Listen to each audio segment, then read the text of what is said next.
Have you ever looked at certain products, maybe apps or services, and just wondered, how on earth do they do it? Right. Some just seem to grow, like effortlessly, Yeah, constantly bringing in new users, keeping them hooked, and somehow, making money consistently. while others, hmm maybe promising ideas, just seem to fizzle out, Yeah. despite all that initial buzz. Exactly. It's a real head scratcher sometimes. It really is. And, the difference often isn't it just the product itself. It's more about how its journey, the user's journey, is understood and, crucially, optimized. You mean like knowing exactly where users are thriving and maybe where they're quietly slipping away? Precisely. It's about having that visibility. Okay, well, today we're taking a deep dive into a really powerful data-driven framework that helps decode some of those secrets. The secrets of product growth and user behavior. Yeah. This is a good one. Think of it as maybe a shortcut to understanding that whole customer journey for pretty much any product. It helps you get those aha moments without drowning in data yourself. And we're talking about the AARRR Framework, right? Famously known as Pirate Metric. Pirate metrics, yes, coined by Dave McClure. Gotta love the name. Yeah. What's so useful about it, I think, is how it takes these really complex user life cycles and just distills them down into 5 intuitive, actionable stages. So it gives you a clear roadmap for growth, particularly product-led growth. Exactly. It provides that structure. And for this deep dive, we've been looking at a really fantastic, detailed guide on this framework. It breaks down the stages, the metrics you need to watch, and gives some great real-world examples. Sounds good. So where should we start? Unpacking ARR itself. Yeah, let's get to the heart of it. Why does it work? What is it? Okay, so when you boil it down, the brilliance of AARR, it really lies in its simplicity. It stands for Acquisition, Activation, Retention, Revenue, and Referral. AARRR. Acquisition, activation, retention, revenue, referral. Got it. And by breaking that customer journey into these 5 distinct phases, it allows for truly data-driven decisions. You can see almost immediately where your funnel is strong. And maybe more importantly, where it might be leaking, as you said. That's the key.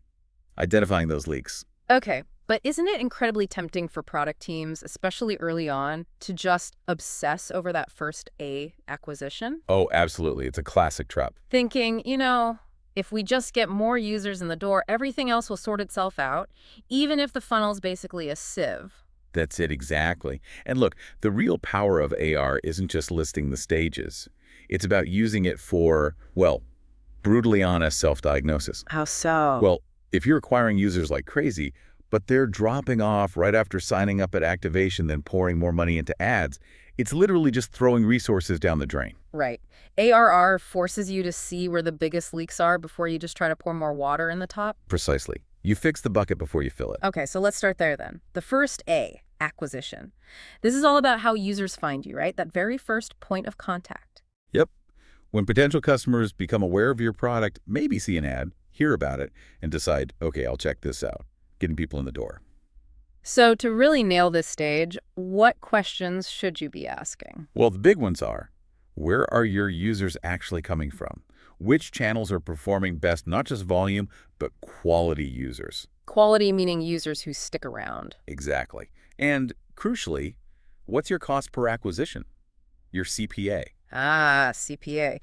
That number tells you if your growth is actually sustainable, doesn't it? It absolutely does. Because look, a cheap acquisition that never activates or never retains or never pays, well, that's actually a very expensive acquisition in the long run. Makes sense. And you track this with metrics like website traffic, app downloads, signups. I have the raw numbers, but Yeah. also, crucially, channel attribution. Meaning figuring out how they found you, SEO, paid ads, social media, maybe a referral from a friend. Yes.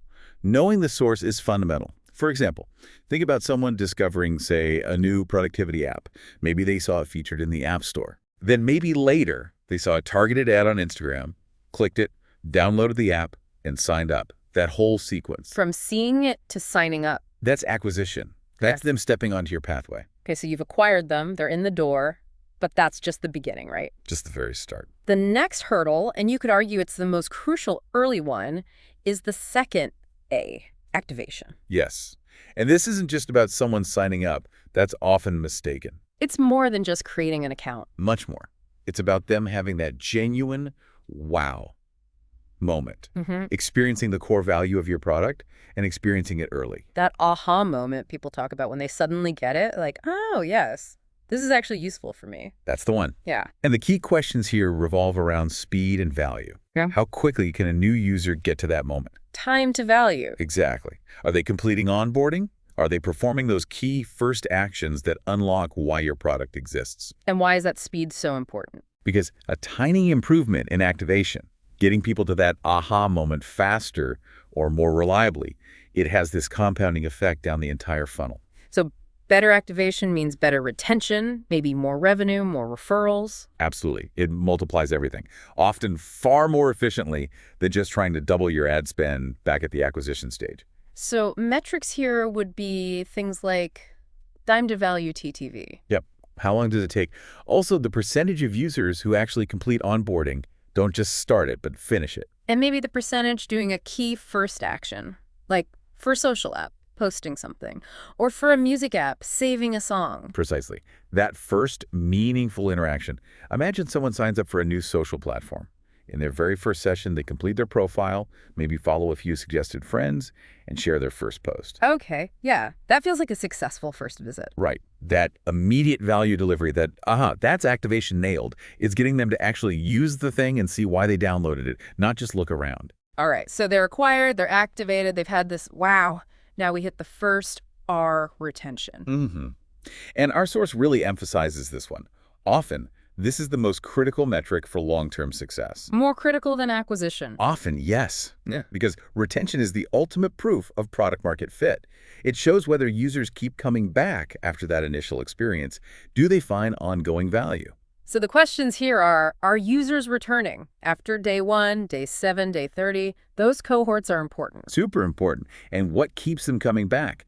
Which features create habit loops? What makes your product sticky?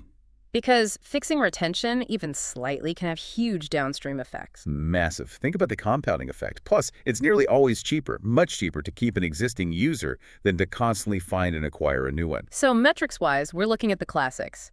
Daily active users, weekly, monthly, DAU, WAU, MAU. Yep, those give you the pulse of engagement. But also, critically, churn rate, who's leaving and when. And maybe session frequency and length. How often are they coming back and how long do they stay? Exactly. All indicators of how deeply they're engaged. A good example. Think of a language learning app like Duolingo. Ah, yeah, the shrieks. Right. They use smart push notifications, personalized daily lessons, and that powerful habit loop to streak to encourage users to return daily. It becomes part of your routine. Precisely. It integrates itself and provides continuous bite-sized value. That's strong retention in action. Okay, makes sense. Now for the second, R revenue, the money part. Yep. This measures how your product actually generates monetary value. It's the ultimate proof, really, that your value proposition is strong enough for users to part with cash. Whether that's paying directly, like a subscription. Or indirectly, maybe through viewing ads or making in-app purchases. So here we need to consider, what are the actual revenue streams? How does the business make money? And maybe most importantly, how much is each user worth over their entire time with you? Their lifetime value. Right, which leads us to metrics like ARPU, average revenue per user. Yes, and CLTV, customer lifetime value. CLTV feels particularly important. Doesn't that tell you how much you can actually afford to spend back at the acquisition stage and still make a profit? That's exactly its power. If you know a user is worth, say, $50 over their lifetime, spending $10 to acquire them is probably sustainable. Spending $60, not so much. Got it. And also, conversion rate to paid. How many free users become paying customers? Crucial for freemium models, yeah. So an app might monetize using targeted ads for its free tier. Or offer in-app purchases like extra lives in a game or cosmetic items. Or push for premium subscriptions that unlock advanced features or remove ads. This is where all that user engagement, ideally, turns into actual income. Okay. Acquisition, activation, retention, revenue. That leaves the final R, referral. And this is where things can get really exciting. Virality. This is when users love your product so much they basically become your marketing team. Pretty much. They share it with others. You benefit from amazing organic growth, and critically, your acquisition costs can plummet. Because these new users are coming in for free, essentially, recommended by a trusted source. Exactly. It's authentic word-of-mouth marketing at scale. So the questions are users actually recommending you? What motivates them to share? Is it built into the product? Are there incentives? Yeah, understanding those motivations is key. What makes someone click share or tell a friend?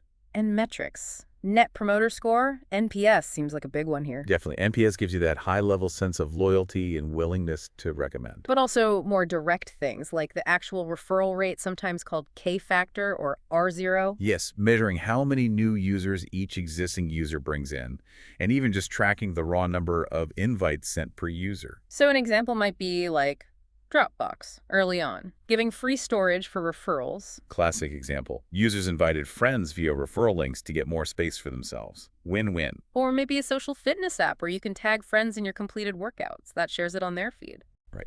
It builds referral mechanics right into the core usage loop. It turns satisfied users into your most powerful and cheapest growth engine. Okay, so we've walked through the 5 stages: acquisition, activation, retention, revenue, referral, ARRR. But let's zoom out again.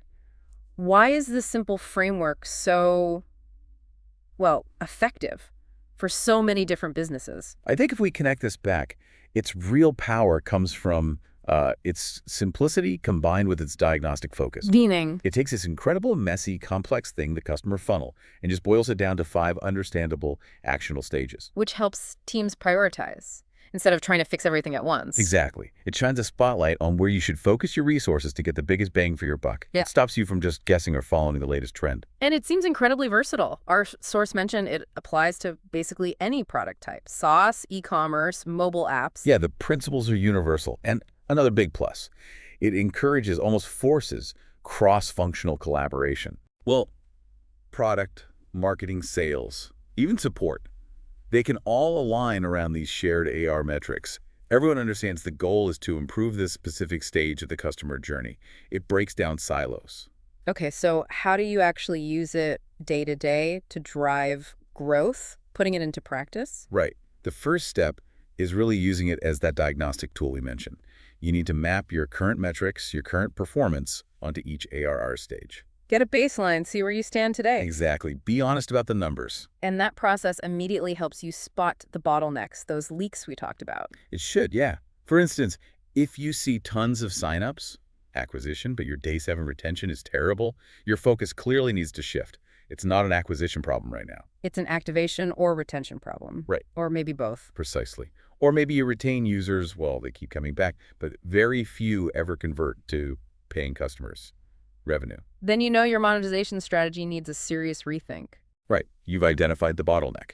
Yeah. And once you know where the biggest problem is, then you can implement specific optimization strategies for that stage. So if acquisition is the issue, You might experiment with new SEO keywords, test different ad creatives, maybe launch a content marketing strategy, or try influencer outreach. and if activation is weak, You could look at streamlining your onboarding flow, making that core value prop clearer and faster to experience, maybe adding helpful tool tips or short video guides. getting them to that aha moment quicker. Exactly. For improving retention. Maybe more personalization, building in features that encourage habits like streaks or daily tasks, regular updates with real value. All good tactics. For revenue, if that's the bottleneck. You'd be testing different pricing points, maybe introducing tiered premium plans, trying upsells within the product. Yep. And finally, for referral. Creating more easily shareable content, building a proper invite program with rewards, making it super simple for users to spread the word. You got it. It's about identifying the weak link and then applying target fixes. So fundamentally, the AARR framework isn't just a reporting dashboard, it's a practical tool. It really is a tool to diagnose, then optimize, and ultimately grow your product in a structured, scalable, data-informed way. It gives you that clear roadmap towards product market fit and hopefully sustainable long-term growth. That's the goal. Okay, so as you're listening to this, think about it. Obviously, businesses use these metrics all the time, but maybe consider, how could you apply this AARR mindset, just the thinking process, to your own stuff? Interesting angle, like personal projects. Yeah, or learning a new skill, maybe even just your daily habits. Yeah. What's your acquisition strategy for new information or starting a project? How do you activate that knowledge, turn it into real action so it actually sticks? How do you retain it, make it a lasting skill, not just something you crammed for? Right. And maybe even how do you monetize your skills or refer your insights, your knowledge to others effectively? Huh. Actually a pretty powerful lens, isn't it? Mm. For optimizing almost any kind of journey, not just a product funnel. Something to think about.